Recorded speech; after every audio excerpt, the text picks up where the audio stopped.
Bulletin का बाकायदा आगाज करेंगे। नक्याल में चौधरी शाहनवाज अली शेर एडवोकेट को अहाता कचहरी से गिरफ्तार कर लिया गया, जिस पर वकला और समाज बदलो तहरीक के वर्कर्स ने प्रेस कॉन्फ्रेंस की। जो उम्मीदवार असम्बली भी हैं और रहनुमा भी हैं समाज बदलो तहरीक के एडवोकेट शाहनवाज अली शेर साहब, उनको अहाता अदालत से एसी साहब की तरफ से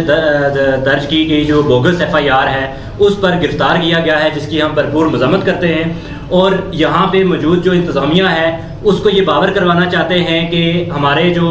रहनुमा हैं उनकी गिरफ्तारी उनके गले का फंदा बनेगी, क्योंकि हम ये समझते थे कि जो उस्मान साहब का केस था करप्शन का, उस पर जब हमने नोटिस लिया और जो नक्याल के अंदर पटवारियों की तरफ से करप्शन का एक लंबा सिलसिला चला आ रहा है, शाहनवाज अली शेर एडवोकेट साहब ने समाज बदलो तहरीक के फोरम से उस सारे मामले की पैरवी की और वो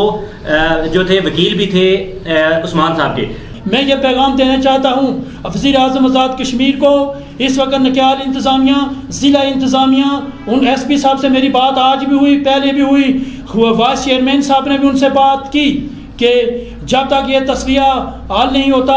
FIR अज़फ नहीं होती, ये जो दिफात बनते ही नहीं थे 353, ये अज़फ ना किया जाए, उस वक्त तक किसी किस्म की गिरफ्तारी ना की जाए। मैं कहता हूँ कि अगर हालात ख़राब हुए यहाँ के नक्याल के आज़ाद कश्मीर पर के, तो उसकी जिम्मेदारी नक्याल इंतजामिया इस SDM पर होगी और जिला इंतजामिया SP DC जिम्मेदार होंगे। उस इंक्वायरी को एक पटवारी हजरात की वजह से ये तर्क कलामी की गई, हम इसकी भरपूर मज़ामत करते हैं और इंतजामिया को बताना चाहते हैं कि शाहनवाज शेर एडवोकेट हमारा साथी है, उसके ऊपर किसी किस्म की तशद्दुद की तो इसका जो रियासत के अंदर प्रोटेस्ट होंगे उसके जिम्मेदार इंतजामिया।